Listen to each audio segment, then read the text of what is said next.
तो coming exam जो आपका है उसको देखते हुए लगातार रिवीजन चल रहा है।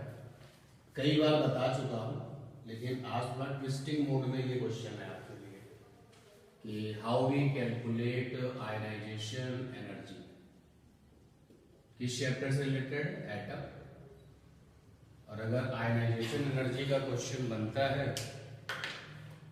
तो आयनाइजेशन पोटेंशियल में भी वो कन्वर्ट हो सकता है।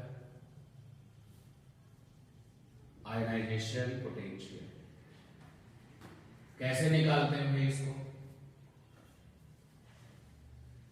तो बेसिक फंडा तो ये है इसका, जो बेसिक है, ध्यान देना, बेसिक फंडा बताते हैं आपको। बेसिक फंडा है, अगर हम आयनाइजेशन एनर्जी को शॉर्ट में आई से लिखें और आयनाइजेशन पोटेंशियल को आई से लिखें, तो आयनाइजेशन एनर्जी का बेसिक फंडा है ionization energy is equal to mod of ground state energy. Ground state energy, ये है बेसिक फंडा।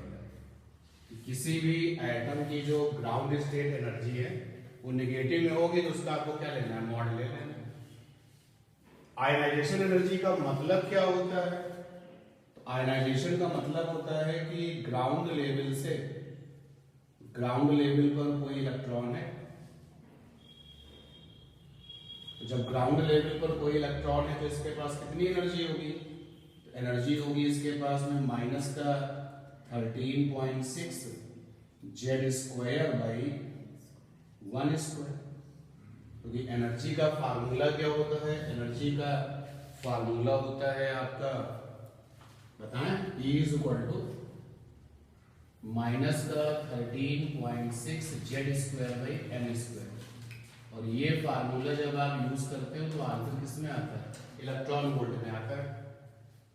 तो यहां पर जेड इज ए जेड और एन की जगह पर 1 हो गया। यहां पर कोई इलेक्ट्रॉन है, आपने इसको एनर्जी दी, ये आपने इसको एनर्जी दे दी। जब ये एनर्जी दे दी तो ये कहां चला गया? ये n is equal to infinite पर आ गया। इलेक्ट्रॉन जो है n is equal to infinite पर आ गया। n is equal to infinite पर आ गया तो कितनी एनर्जी इसकी हो गई? आंसर है 0 हो गई। n is equal to infinite energy कितनी होती है? 0। लगाइए जरा rule conservation law of energy का।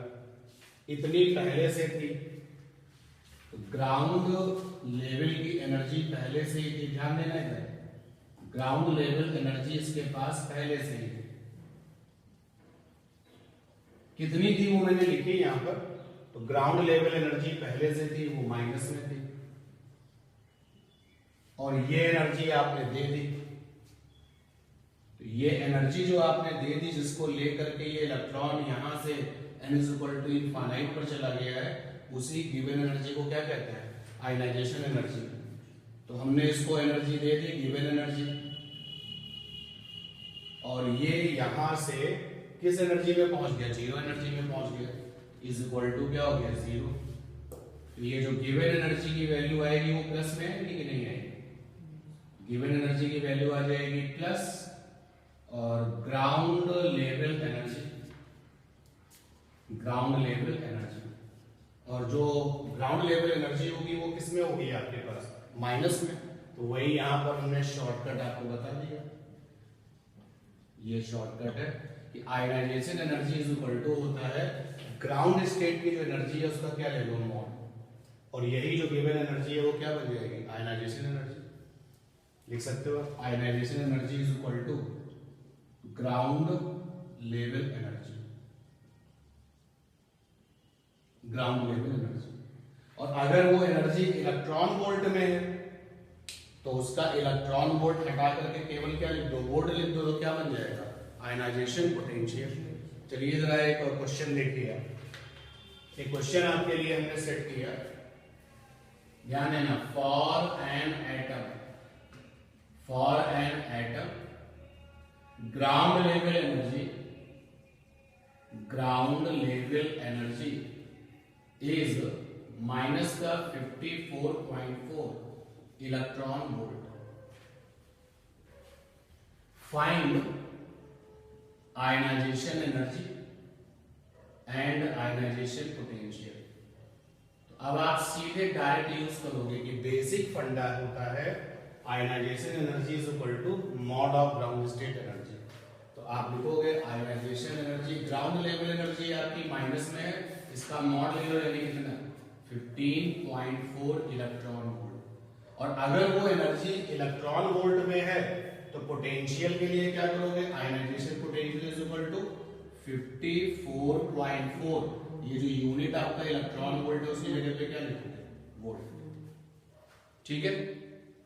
अच्छा, अगर क्वेश्चन इस तरीके का है, ध्यान दें, एक क्वेश्चन और देखेंगे,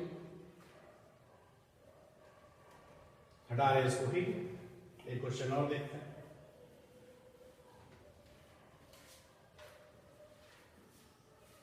for an atom ground level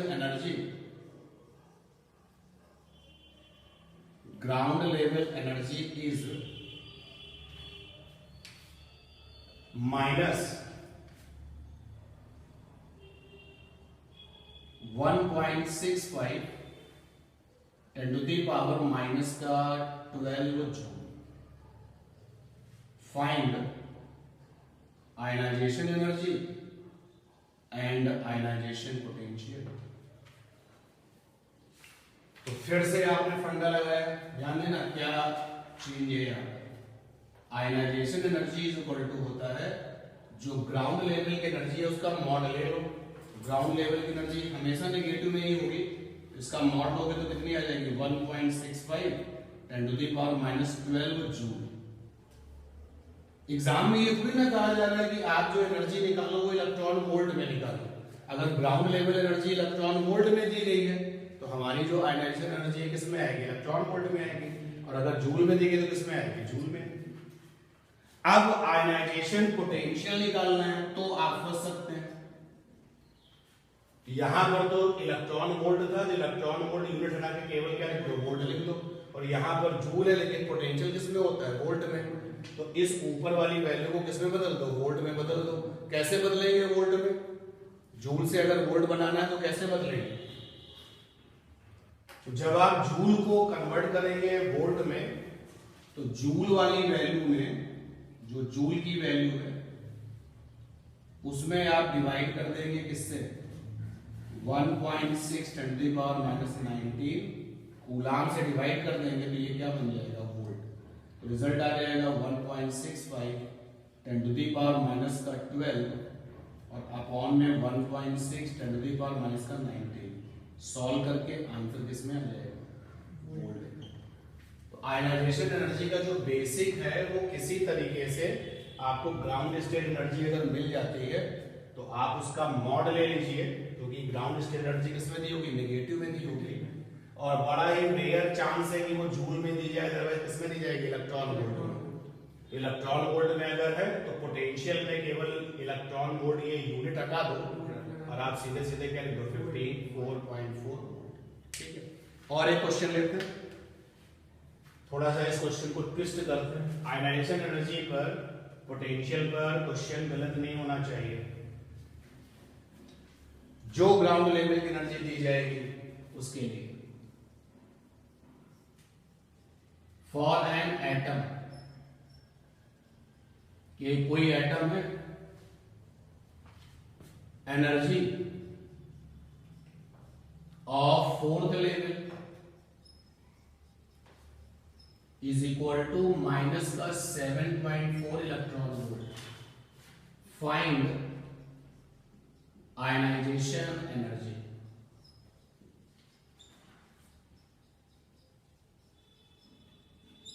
ionization energy के लिए आपको कौन सी एनर्जी चाहिए, ग्राउंड लेवल की एनर्जी। और यहां पर क्वेश्चन में कौन से लेवल की एनर्जी है, फोर्थ लेवल की एनर्जी। क्या करें भाई, कैसे निकालें। सबसे पहले किसी तरीके से हमें क्या पता चले, ग्राउंड लेवल की एनर्जी पता चले।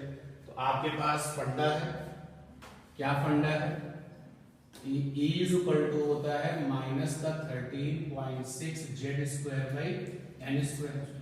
ये जिस भी एटम की बात कर रहे हैं कोई भी आइटम, वो हाइड्रोजन हो सकता है या कोई और हो सकता है। जेड तो कांस्टेंट हो गया ना, जेड क्या हो गया, कांस्टेंट। यहां से आप देखो 13.6 ऑलरेडी कांस्टेंट है, तो E प्रोपोर्शनल क्या हो गया 1/n²। यहां से रिजल्ट आया E1/E2 इज इक्वल टू क्या, N2/N1 का होल स्क्वायर।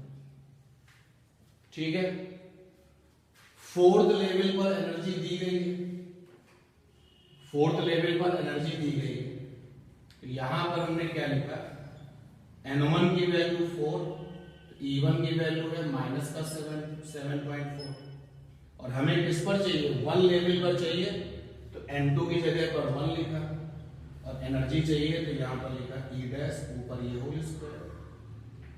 यहां से E डैश की वैल्यू कितनी आ गई, -7.4 इंटू में कितना 16, यहां से E डैश आ गया 16 4 जा 64, और 16 7 जा 112, और 6 ये हो जाएगा 118.4 इलेक्ट्रॉन वोल्ट। ये जो आपने एनर्जी निकाली है वो कौन सी एनर्जी निकली है, ग्राउंड लेवल वाली। इसी का मॉड अगर ले लें तो क्या बन जाएगा, आयनाइजेशन एनर्जी। तो ionization energy is equal to होता है मॉडुलस या mod value of ground level energy.